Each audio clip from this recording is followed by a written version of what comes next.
Salut, c'est Maxime et bienvenue dans cette nouvelle vidéo. Alors si tu regardes cette vidéo, c'est l'épisode 3 d'une série de 4 vidéos dans laquelle je te raconte mon parcours de lycéen à entrepreneur en 2018. Si t'as pas vu les 2 vidéos précédentes, je te mettrai les liens dans la description. Et sinon, c'est que tu es au bon endroit. Alors là où on s'en est arrêté, donc pour résumer, c'était que j'avais eu mon bac, ensuite j'ai fait une année sabbatique où j'ai commencé à apprendre à développer. Ensuite de ça, j'ai fait un BTS SEO et après ce BTS SEO, j'ai fait les IMED en 3 ans pour apprendre pas mal en technique, en développement, en réseau, etc. En parallèle de les IMED de l'école après le BTS, j'avais créé la première SAS, j'avais arrêté le statut d'auto-entrepreneur et j'ai créé la première SAS. Donc une vraie société parce que j'allais dépasser en fait le plafond du statut d'auto-entrepreneur. Donc je ne pouvais plus rester à ce statut-là, donc j'ai créé la vraie société. Donc ce qui s'est passé, c'est que quelques temps après le début de la société, je crois à peu près 6 mois, j'ai décidé de m'associer avec un ami pour justement aller plus vite sur les projets clients et aller plus vite sur les projets internes. Donc les applications mobiles pour nous, les sites internet pour nous, etc.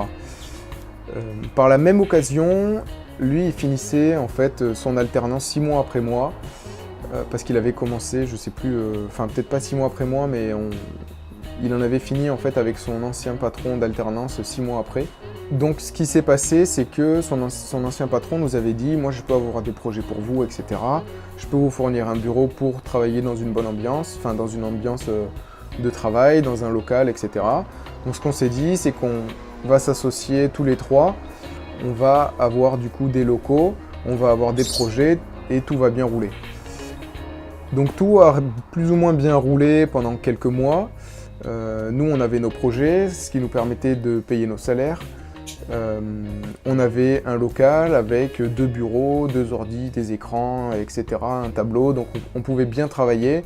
Pendant les périodes de creux, on faisait ce que j'avais imaginé depuis le début, c'était on avait nos projets internes d'applications ou de sites internet. En l'occurrence, c'était plus des sites internet à ce moment-là. On essayait de monter des business, des sites qui tournent automatiquement, qui prennent du contenu à droite à gauche, qui permettent de redistribuer ce contenu sous une autre forme. Bon, ça a pas trop pris, on a fait ça quelques temps et puis ça a commencé à vraiment demander pas mal de temps, donc on a arrêté. C'est même plus en ligne, je crois, d'ailleurs, à l'heure actuelle. Donc ce qui s'est passé, c'est qu'à un moment, on a eu un gros projet en fait avec son ancien patron qui était associé du coup avec nous.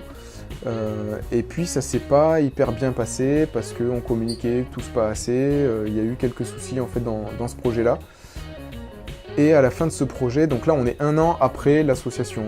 On est 1 an après l'association et puis donc moi j'ai décidé que, enfin on a décidé tous les deux en fait qu'on voulait plus travailler avec son ancien patron, du moins plus être associé parce que c'était pas la meilleure collaboration possible. Donc ce qu'on a fait, c'est qu'on a terminé le projet, on a arrêté cette association, donc on n'était plus que 2 dans l'entreprise. Donc on a continué encore quelques mois. Alors à ce moment-là, je fais un breakpoint, là, un petit stop. C'est le moment où l'escape a commencé à émerger dans la tête d'un autre ami à moi. Donc on reviendra un petit peu plus tard sur cet événement-là. Donc ensuite, pour finir, quelques mois après, donc l'escape avait déjà été lancé, etc. Mais ça, on y reviendra plus tard. En fait, moi ce que je voulais, ce pourquoi j'avais créé ma société de développement d'applications mobiles et de sites internet, c'est que je voulais être libre, je voulais travailler de n'importe où et je voulais rendre de compte à personne et puis je voulais faire ce que je voulais quand je voulais. Et le problème, c'est qu'en étant associé, on était un peu... on se rendait quand même des comptes, on se demandait est-ce que, vas-y, on peut aller en vacances à tel moment, est-ce que c'est ok ? Tel jour j'ai pas trop envie de travailler donc je vais pas venir et on en était arrivé à essayer d'arriver au bureau en même temps le matin, partir le soir en même temps pour équilibrer je sais pas trop quoi et au final c'était pas terrible. Moi j'avais déménagé, j'habitais plus chez mes parents, j'habitais avec ma copine et du coup j'avais besoin d'un peu plus d'argent au niveau du salaire que lui qui était encore chez ses parents.